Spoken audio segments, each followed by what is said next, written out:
Yeah, thank you all for agreeing to participate. This is absolutely fantastic. So we're here to talk about the topic is artist signings in 2020, particularly as it pertains to artists that are previously unsigned. But I'd love to hear your opinions on running the gamut. So just a quick rundown of who you guys all are. I got Andy from Fearless, Eric from Hopeless, Karl from Good Fight, and Blasko from Mercenary with us today. Thank you all very much. I was hoping that because if we release this as an audio version, that you guys would be willing to take a moment to get people familiar with your voice before I start asking the questions. So, Andy, if you wouldn't mind starting just a few seconds about yourself, I'd really appreciate that. And then we'll pass along to the next person. Hey, I'm Andy Serrao. I head up Fearless Records. I also head up the A&R there. I'm glad to join this with a group of very, very fine gentlemen I have a long history with, and honored to be invited here.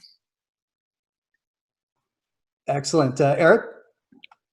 I'm Eric Tobin, and I do A&R at Hopeless Records, and known Mowery for 123 years, and that's been really good for me, I think. And look forward. Thanks for having me on here. Look forward to chatting. Thank you. And Blasko. Hey, I'm Blasko. I'm happy to be here. Hey to everyone. I haven't seen or talked to most of you in quite a while, so I'm glad to pull this all together. As a musician, I play bass for Ozzy Osbourne, and I also have a management company, and I manage a bunch of bands. So, and I've been doing that for 15 years. So that's my brief bio. Awesome. And Karl, thank you. I'm going to have you introduce yourself, and then I'm going to ask you the first question. All right. My name's Karl. I own a company called Good Fight Entertainment. I own the record label, which is Good Fight Music. I'm a partner in the management company, Good Fight Management. I also do A&R for E1 Heavy, and there's a Good Fight imprint there. I've known Mowery since the 90s, and we were in shitty bands together, and I made him move a couch for me once because he had a van and I didn't. I've also known I lived in a bus with Tobin for 2 weeks, and Blasko and Andy, I've known you guys for way too long as well. So I appreciate you guys asking me to be here. Excellent. Thank you. Karl, what was your outlook for 2020, and how has coronavirus changed that, both for for everything that you do?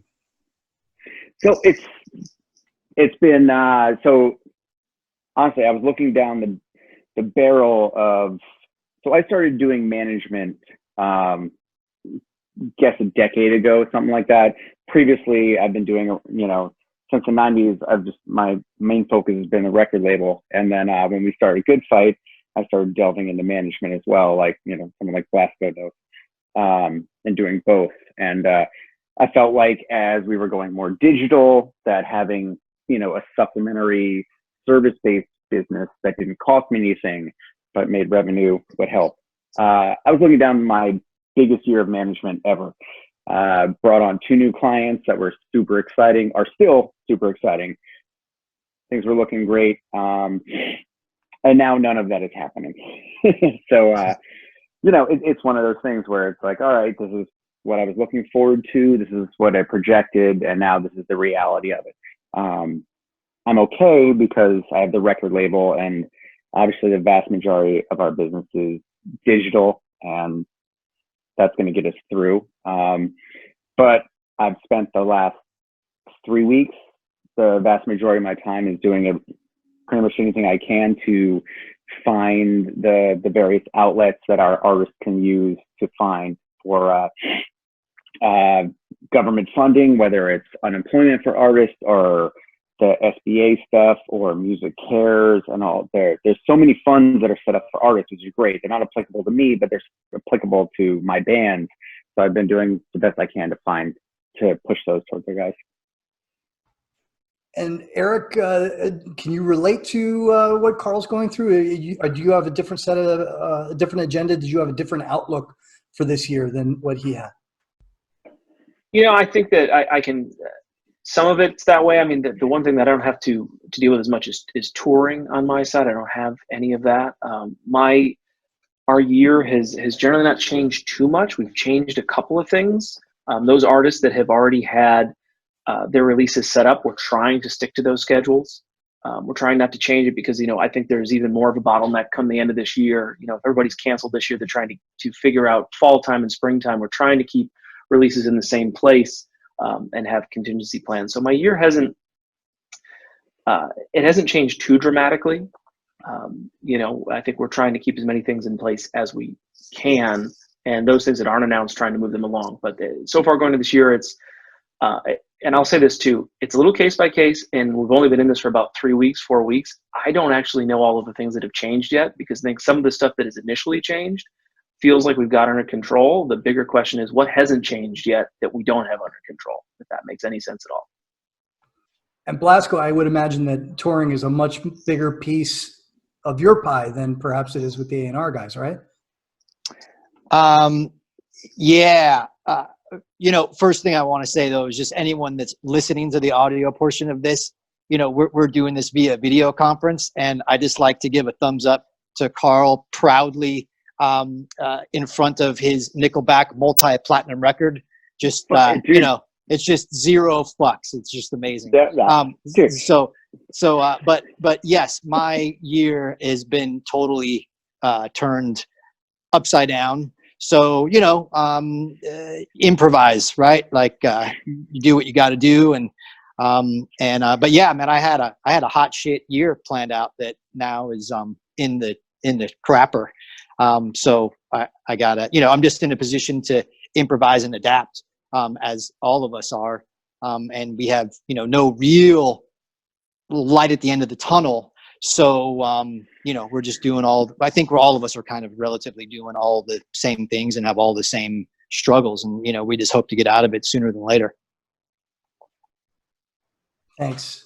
And Andy, because you're doing the A&R side of things, did you have a particular perspective on who you wanted to sign or what you wanted to look for in artists that you wanted to sign when you started this year that has now changed because of coronavirus?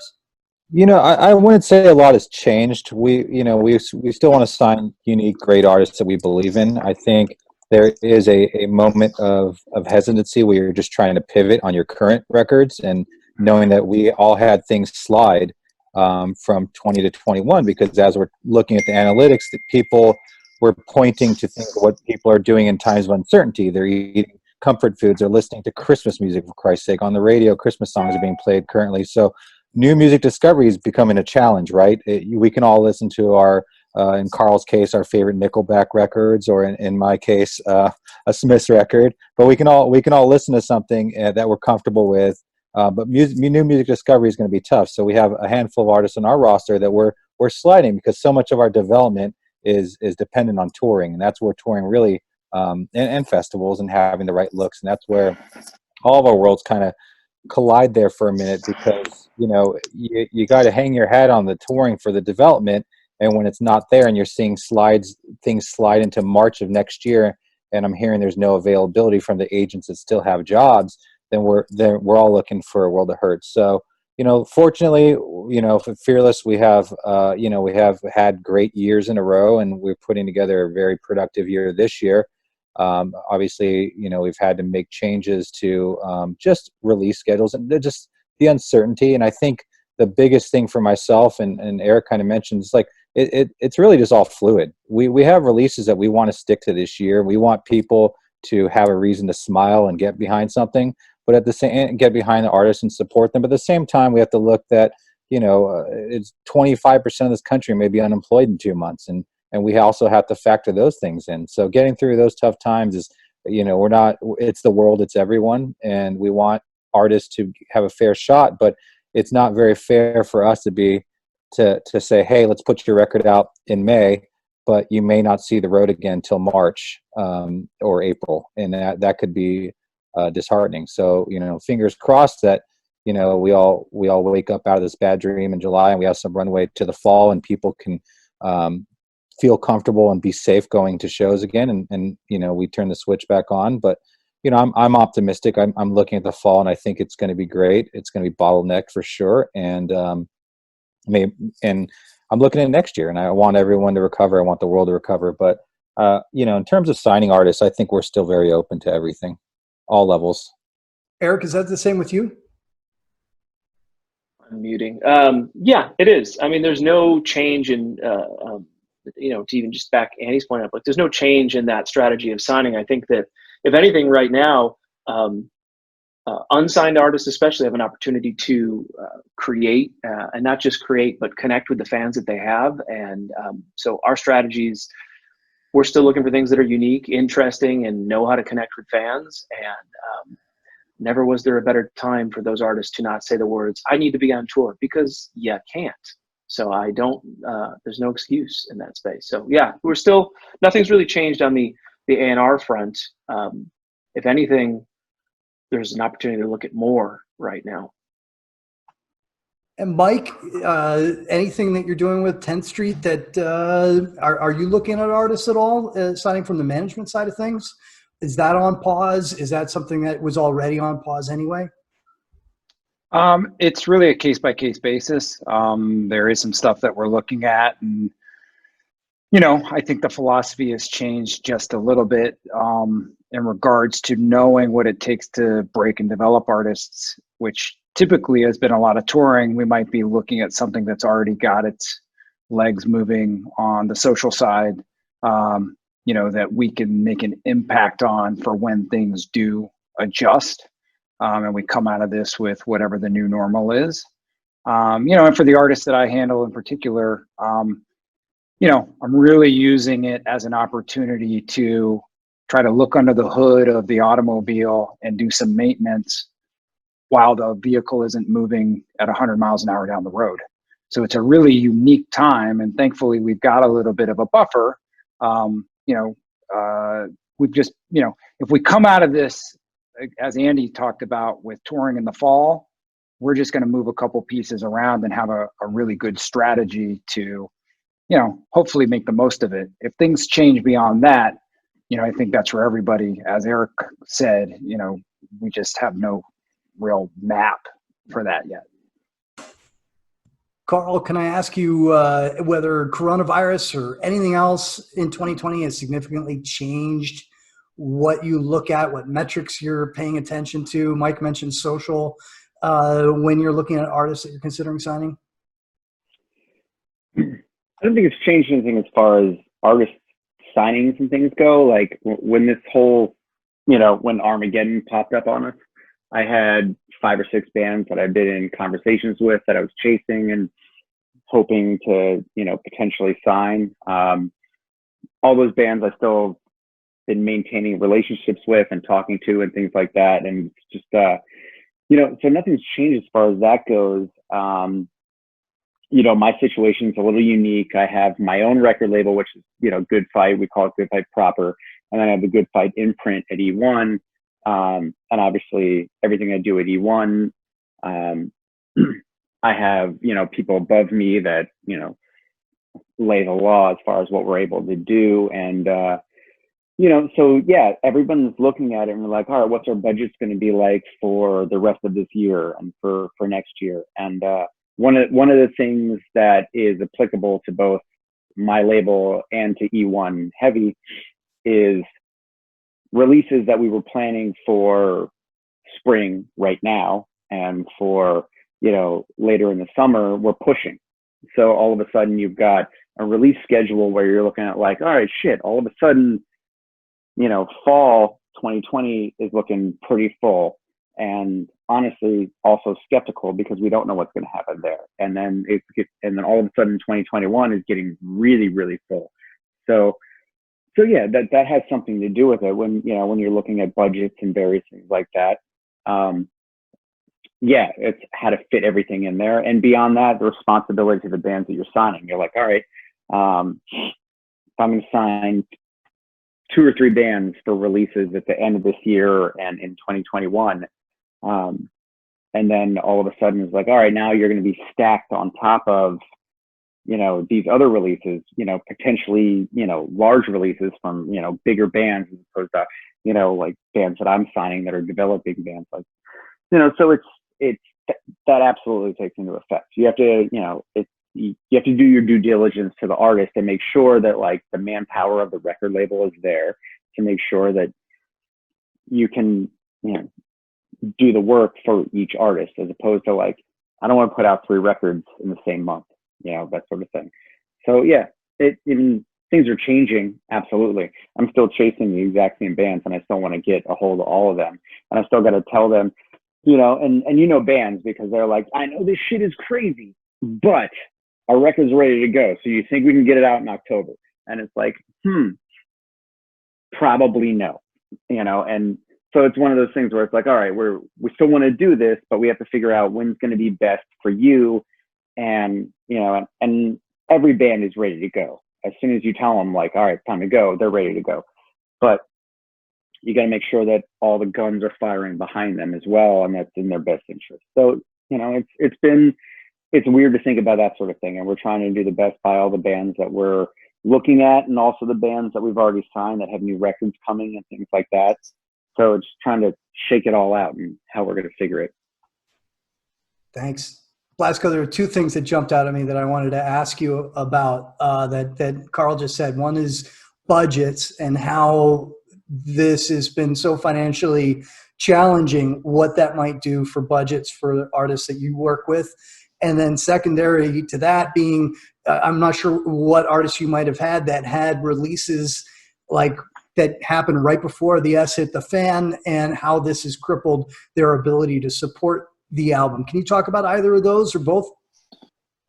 Yeah, fortunately, the majority of my artists were in a position to make a record. And fortunately, they all had record labels that weren't financially crippled. So we were able to extract some of the advance to put them in the studio and start writing and crafting a record that will come out early 2021. So the way I'm kind of looking at it is we sort of shifted to studio time. We're able to pick up a little bit of change to kind of cover the difference. And this is time that was needed to be spent anyway. So as much as everyone would have liked to have been out touring, making money and, seeing their fans, at least we're utilizing this time constructively. And, we just kind of push forward, those budgets. So that was, and like I said, fortunately, I was in a position to make records for all those bands. Like they were long overdue. And, so now it's just kind of logical that we pivoted to that, scenario. So does that answer your question? Yeah, absolutely. Thanks. Andy, is that something that you've been playing with over at your place? Yeah, I think the first immediate reaction was like, okay, now we don't have to rush anything. Let's get in the studio. Let's write the records. Let's get it to the point where we're going to have a better product whenever the switch gets turned back on, right? The challenge there is a writing session over Zoom is about half as productive as face-to-face. And a lot of our artists and some of our things to build in our runway to these records in the fall are in a tough spot. We can't really go film music videos. We can't do certain photo shoots, and we certainly can't get people in the room together. As people read further and further, especially in LA, where most of our work is done, we're in a pretty bad spot, as we were discussing earlier.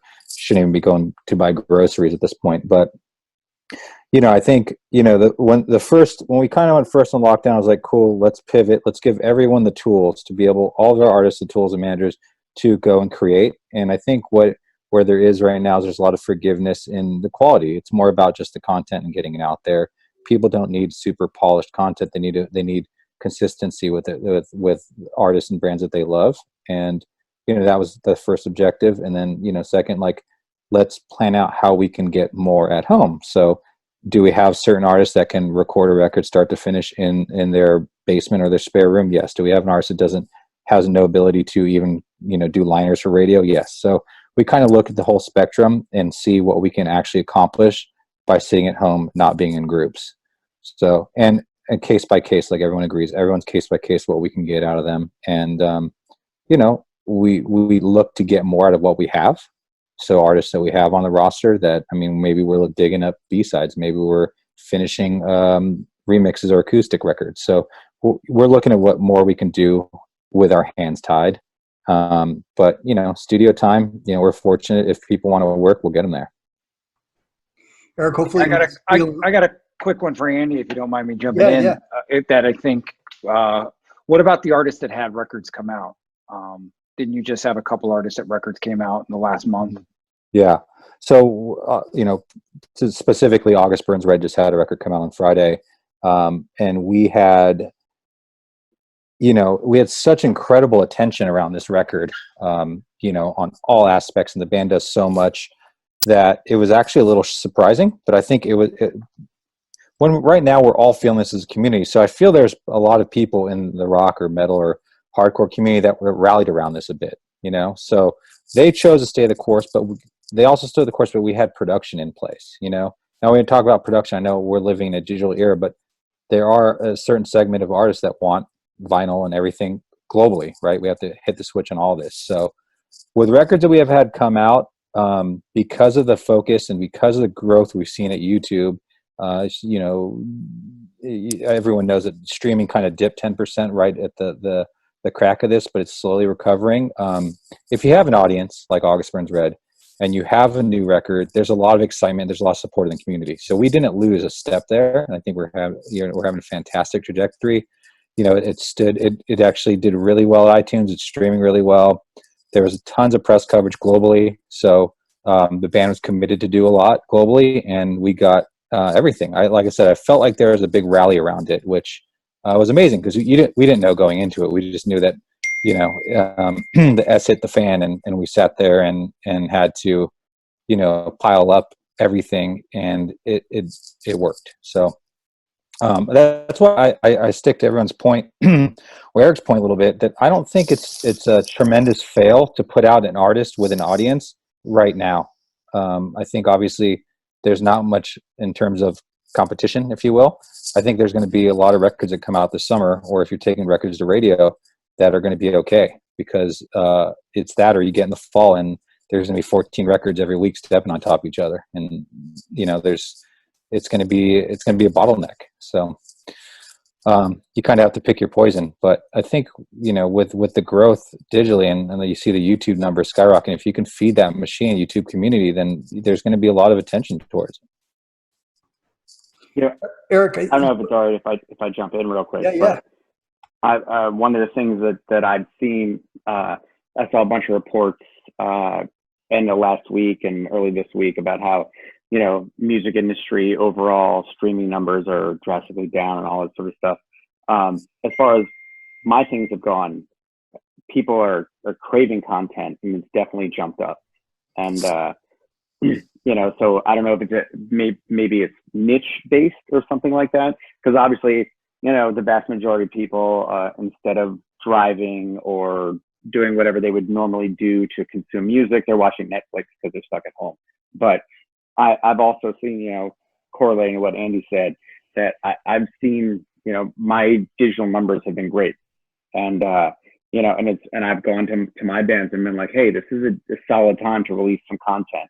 Maybe not an album necessarily. I definitely am not looking to move anything up, but whether it's a single or if it's just something, you know, like they've got something there, like, yeah, let's get it out there, because I have seen people have been excited to consume things. And, you know, and as far as online sales and things like that, like my online sales through our, you know, like web store and things like that, we released a record for a band called End in conjunction with Closed Casket. And we did that in March, and it flew like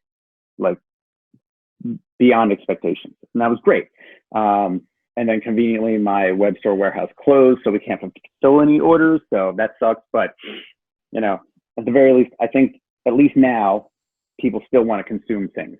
And digitally, I think that'll continue, because obviously digitally is cheap and or free if you have a subscription, you know, that sort of thing. So, but yeah, just fully agreeing with what Andy's saying.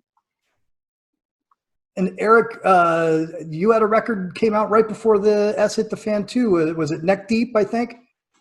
Neck Deep's not out yet. We launched the record right before this started. You know, they have a release, or they have a big show they're putting on in the UK at Ali Pali. We had the record coming out, so we wanted to launch early to coincide with that plan. And then, you know, this hits. You know, I think the process has been stay the course on that. So, you know, we've added, you know, we had to make a change on a video, just because we, you know, with the rules in the UK and here, we can't shoot certain things. So we had to make some changes. Same one for another artist we have, where we ended up doing more a crowdsourcing video. So I think Annie mentioned it. We're just using the tools that we have. You know, I think that, and I'm sure everyone's saying the same thing to their employees. It's like trying to stay away from knee-jerk reactions. Like, oh my God, we got to stop everything and change everything. We've just said, let's go forward. I mean, things have changed in sort of pre-orders and ticket sales, but nothing so dire that we have to change everything. And the reality is that, and to Karl's point, there is a lot more time to consume. I don't necessarily think it's music, and I think that putting out music, if you don't have to, can be avoided. I do think where, at least for the age group we're dealing with, they do want to consume. They want to consume in small little short videos through platforms. And the big conversation with artists has been, again, I often hear we don't like doing it, or we're on tour, or this or that. And this opportunity to double down on core fan connectivity will make everybody, I think, on this call more money. But of course, you can only lead a horse to water.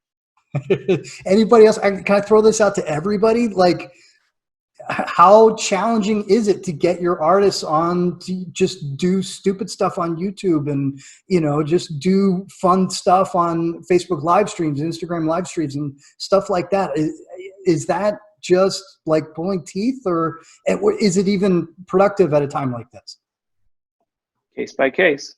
Case by case. Oh, man. Do you see an impact for those who are doing it well? Absolutely. Yeah, 100%. 100%. All right, cool. And any sort of like best practices that you'd love to point people to? Like clients that you think, geez, I wish everybody look at what they're doing, because that's great. It sounds super vague, but consistency is super important, and just being yourself. You know, if you're playing Call of Duty for 5 days straight, then Twitch might be the place for you.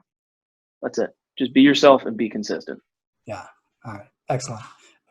Mike, anything with Ice 9 is that they're doing that, like online, in order to sort of keep the profile up? I mean, I know that they're between album cycles and everything like that, but they had a pretty packed touring schedule that's gotten shafted.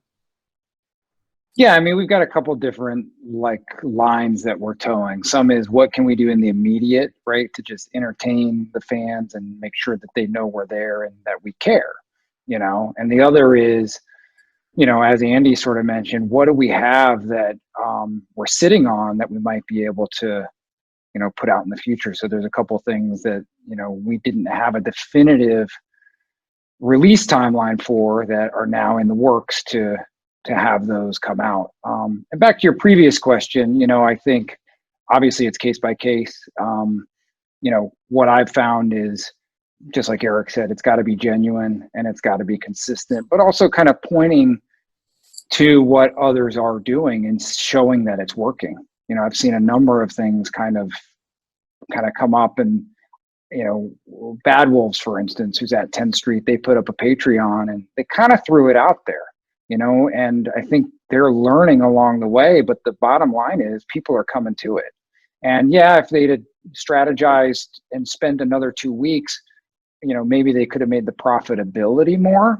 But if they waited 2 weeks, they might have lost that to, you know, I saw Circa Survive. I know that's not the same core fan base, but more and more people are getting to it. So I think, you know, it's really, I'm trying to see what, as I think Andy said, you know, what can we put out there that doesn't have to be completely polished? Can we do that now? And then going and polishing some of the things so that can come later.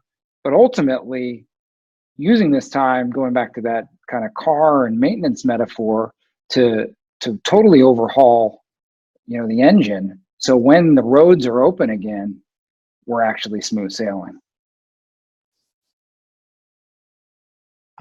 It's great. Blasko, can I ask you, I'm not sure about like on your roster strategically where you are with each of them, but are there clients that you've got where strategically there's a place you wanted them to get to and a strategy to get there, and this is either a really great opportunity to like double down on that strategy or has caused you to have to iterate? Maybe this isn't a situation that you're facing, but I throw that out just in case.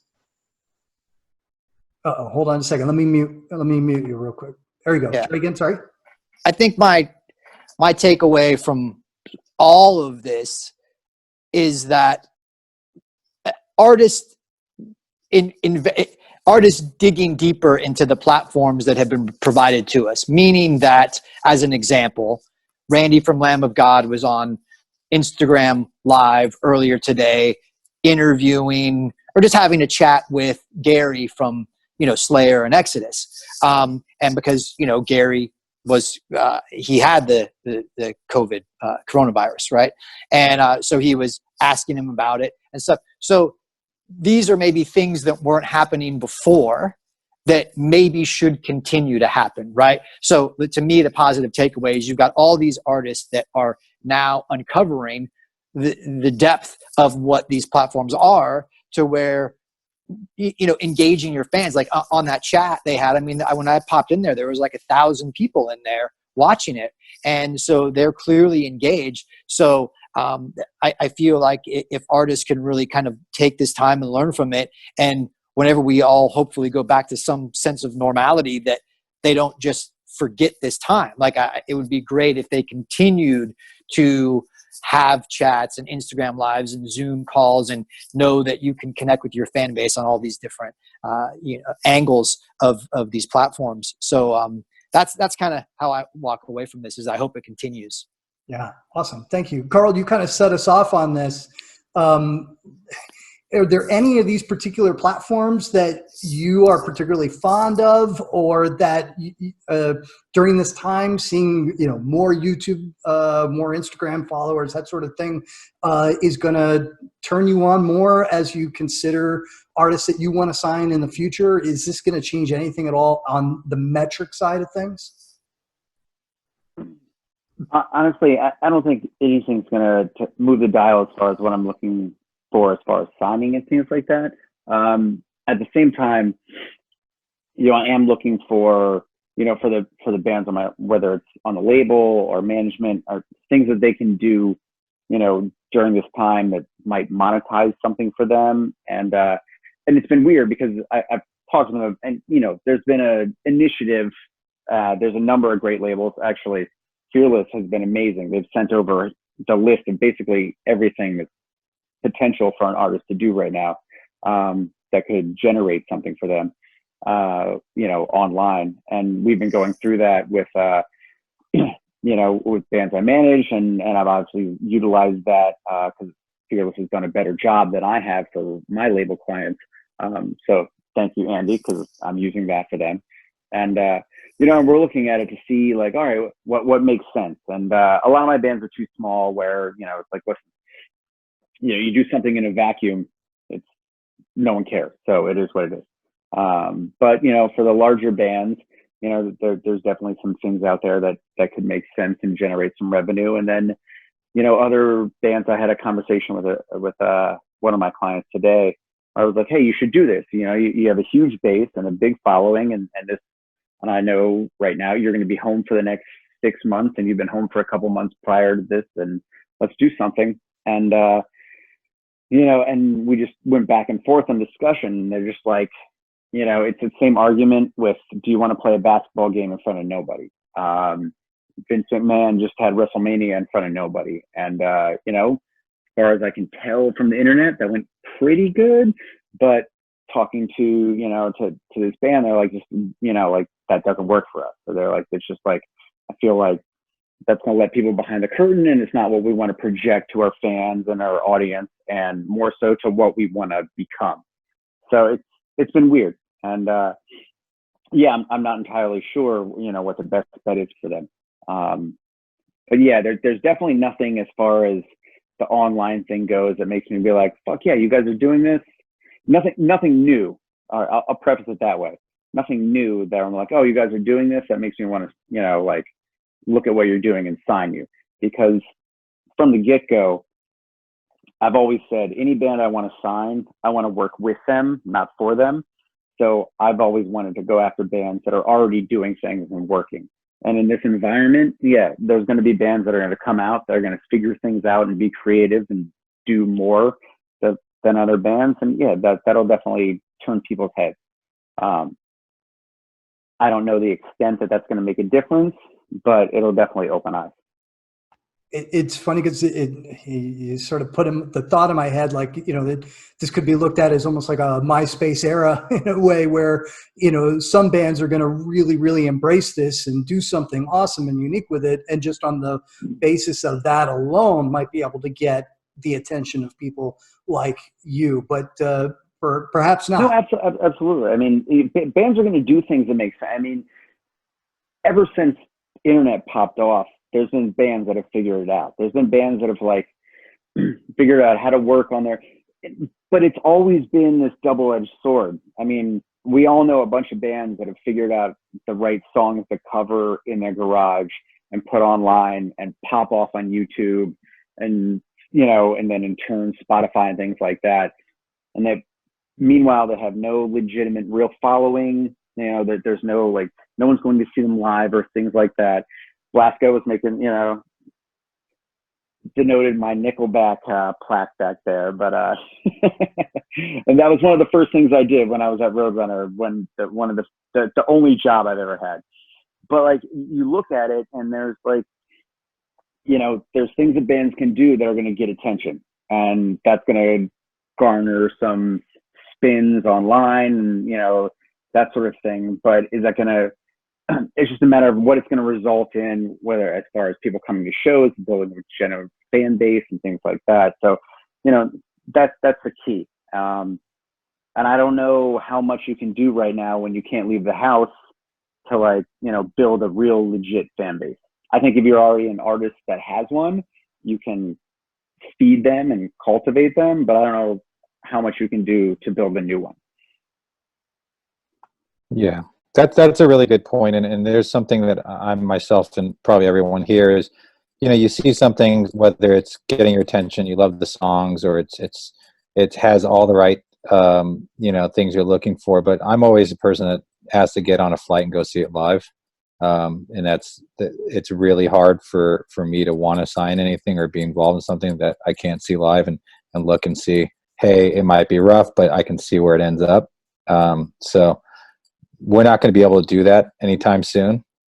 And obviously, I think in our space, it's a little different. People want to learn their instruments. There's been a little bit of a rebirth for that. But, in other spaces, maybe the urban space, and, where the streaming can go bonkers and everything. But, the kid's never left his bedroom and he's deathly afraid of the stage. And that's happened lots of times. There are a lot of things that my friends work with, and whether they're the managers or the agents, and they're like, holy shit, like, this guy's doing this kind of business with his own self-released music, but he can't get on stage, So again, my gut is always to go see it live and to, meet people and get a vibe of people. And I like speaking to the artists. I want to see where their head's at, where their vision, where their lives, their backgrounds, because I think in the day, if you're signing an artist, it's a true partnership. It's like, between you, the agent, the manager, you're the parents now. So you kind of want to get that. And I think it's hard to see something, on